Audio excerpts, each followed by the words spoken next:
주님 앞에 나와 경배하게 하시니 감사합니다.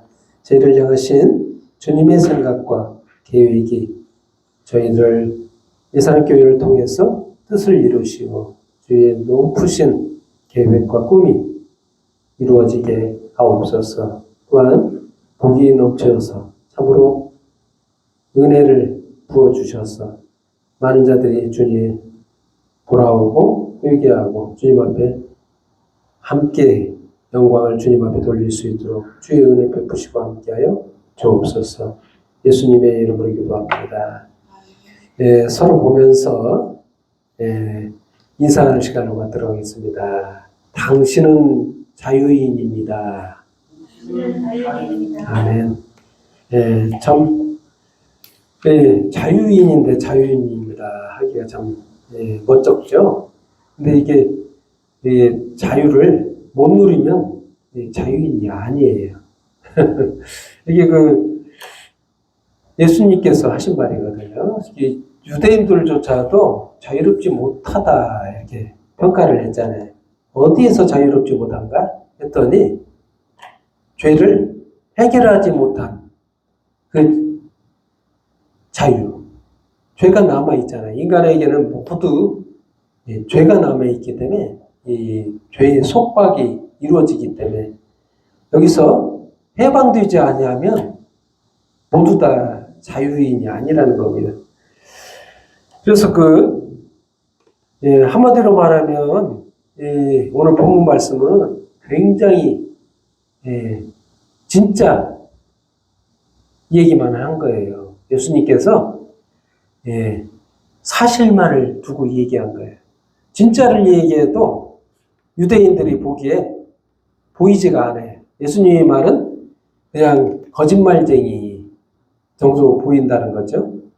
도대체 무슨 말을 했길래 이 진리라는 말이 뭔지를 지금 추상적인 단어잖아요. 진리. 이게 생각보다 쉬운 말이에요. 진리는 진짜라는 뜻이에요. 진짜, 참. 거짓말이 아니라는 거예요. 반대말이 거짓말이에요. 진리의 거짓말이 거짓말. 거짓과 진리. 참말. 이런 뜻이에요. 양분을 할 수 있어요. 그래서 이 세상은 거짓과 진짜가 있다는 거예요. 이 거짓을 보고 살아간다. 인생은 모두 다 거짓을 보고 살아갔다는 얘기예요. 이 거짓의 아비가 있는데 그 거짓의 아비는 사단이라는 겁니다. 여기서는 사단이라는 단어는 안 나오는데 이 사단에 의해서 온 세상이 죄로 물들고 결국에는 보이는 것만 쫓아가잖아요. 이 눈에 보이는 것만, 가시적인 것만 쫓아가요. 눈에 보이는 것만 진짜다. 근데 실제 예수님이 오셨는데 눈에 보여주셨는데도 불구하고 예수님을 보들 못하는 거예요. 보지 못하는 게 뭐예요? 맹인이라는 거죠. 맹인. 예수님께서 하신 말씀이 너희가 맹인이다 이렇게 말씀하시잖아요. 보지 못한다.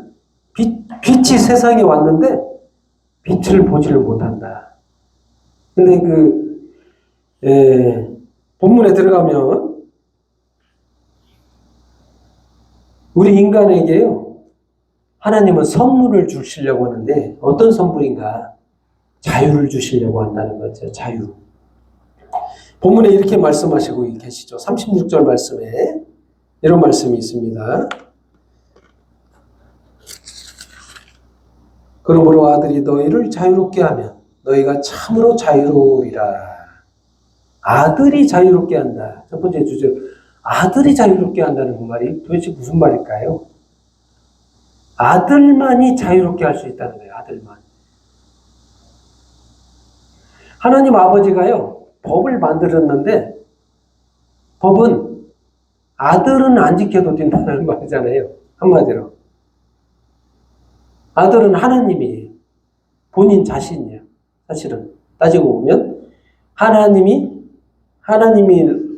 자기가 만든 법 지킬 이유가 없다는 거예요. 이게 인간을 위해서 만든 법이잖아요. 인간 너희가 지켜라 이렇게 했는데 하나님 아버지가 지킬 필요가 없잖아요. 하나님 존재 자체가 본체인 아들, 그 아들이 지킬 필요가 없다는 거예요. 왜 지킬 필요가 없을까요? 죄가 없기 때문에. 죄 있는 인간을 위해서 법을 만든 거예요. 율법을. 죄의 문제를 해결하라. 근데 아버지께서 율법을 주신 이유가 지키라고 했지만 인간이 지킬 수 있어서 주었다고 생각하는 거예요. 유대인들이 가장 큰 문제가 뭐냐면 인간은 율법을 지킬 수 있어. 그래서 영생할 수 있어. 이렇게까지 해석한 거예요. 이게 잘못 본 거예요. 이게 맹인이라는 거예요. 인간은 율법을 지킬 수 없어. 그래서 아버지가 아들을 이 땅에 보내서 아들을 통해서 율법을 완성하겠다. 이게 아버지의 뜻이에요. 완성하는 방법이 이겁니다. 십자가에서 우리들의 죄를 대신해서 짊어지시는 게 이게 바로 아버지의 계획이고 뜻이에요. 그렇게 했을 때 자유롭게 된다는 거예요. 죄를 해결했을 때. 그 말입니다, 지금. 아들이 자유롭게 한다는 말이 그 말이에요. 아들을 통해서 자유롭게 된다는 얘기. 진리가 너를 자유롭게 한다 말은 그 말이에요. 이게 진짜를 알면 자유롭게 된다는 거예요. 진짜를 알면. 진짜 되신 예수님, 참으로 너희에게 자유롭게 하시는 분을 알면 너희가 진짜 자유로워진다. 이런 뜻이에요. 그렇습니다. 근데 대답이 믿는 태도가 아니잖아요. 그 유대인이나 그 바리새인들이 들었을 때 귀신 들렸다. 너는 사마리아 사람이다. 도대체 너는 말이 안 통해. 이렇게 말씀하고 있잖아요. 서로 그런 대화를 나누고 있는 겁니다. 도대체가 이해를 못하는 거죠. 예수님에 대한 존재를, 인식 자체를 못하죠. 당연하죠. 우리와 똑같습니다. 한번 생각해 보세요. 아까 전에도 제가 말씀드렸죠. 예수님은 이런 존재입니다. 시간 속에 속해 있을 수 있는 존재가 아니에요. 하나님이니까 영원하신 존재예요. 영원하신 존재라는 것은 이 수평적 시간에 쭉 늘어놓은 시간, 그 속에 산다고 해서 그 속에 내려오셨다고 해서 영원하신 존재가 아닌 건 아니잖아요. 근데 사람들의 보기에는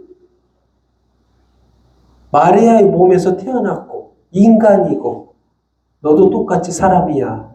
이렇게 보았다는 얘기예요. 누구를? 예수님을. 예수님은 다르죠.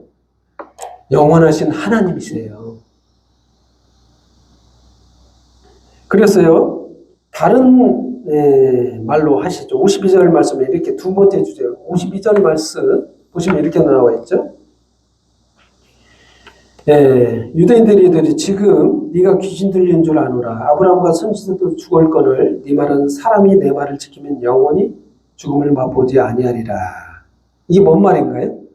영원히 산다. 이 영생이라는 얘기예요. 어떻게 했을 때 영원히 산다? 내 말을 지키면. 51절 진실로 진실로 너희에게 이르노니 사람이 내 말을 지키면 영원히 죽음을 보지 아니하리라.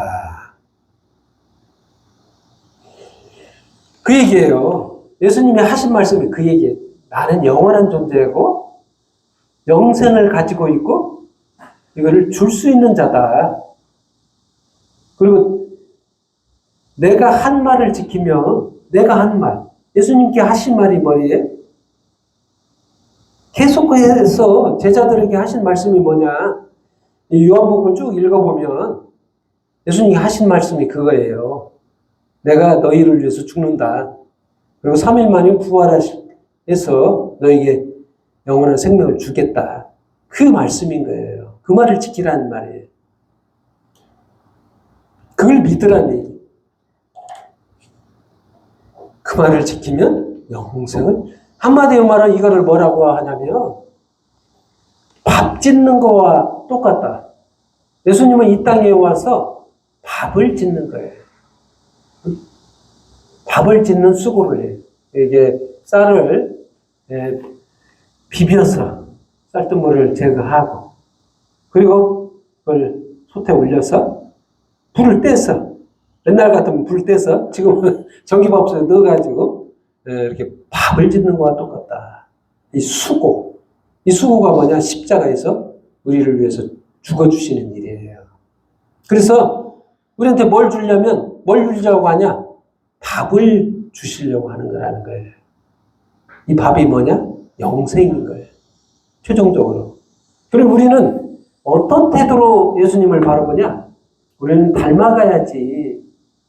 그래서 뭘 추구하냐면 예수님이 밥을 지셨으니까 우리도 열심히 예수님 따라 합시다. 우리도 밥을 지어줍시다. 어떻게 보면 이게 맞는 말 같은데 그렇게 하라고 예수님이 하시는 게 아니에요. 밥을 먹으라 이런 뜻이에요. 예수님의 의도는 밥을 차렸으니 너희가 밥을 먹어 영생을 취해 이런 뜻이에요. 근데 우리 태도는 어때? 계속해서 예수님을 닮아가야지 하면서 이 밥조차도 먹었는데 하지 않는다는 얘기예요. 그만큼 모른다는 거예요. 예수님의 의도, 예수님의 생각, 영생을 먹기를 원하시는 게 예수님의 의도고 생각이고 마음인 거예요. 이게 우리가요 밥을 지을 수 있었으면 예수님이 이 땅에 오실 필요가 없었다는 얘기예요. 영생이라는 밥을 못 짓기 때문에 예수님이 대신 밥 지으러 오셨다. 뭐 하려고? 주려고 영생을. 그럼 우리는 받아 먹어야죠. 그 믿음으로 받아 먹어야 하는데 이 받아 먹는 것조차 생각하지 않아요. 잘 이해하지 못해요. 이게 자유롭게 된다는 말이 뭐냐면 영생을 취하고 그 안에서 진리를 깨닫고 자유함 속에 기쁨으로 찬양하고 경배하라는 얘기예요. 그 얘기예요, 지금.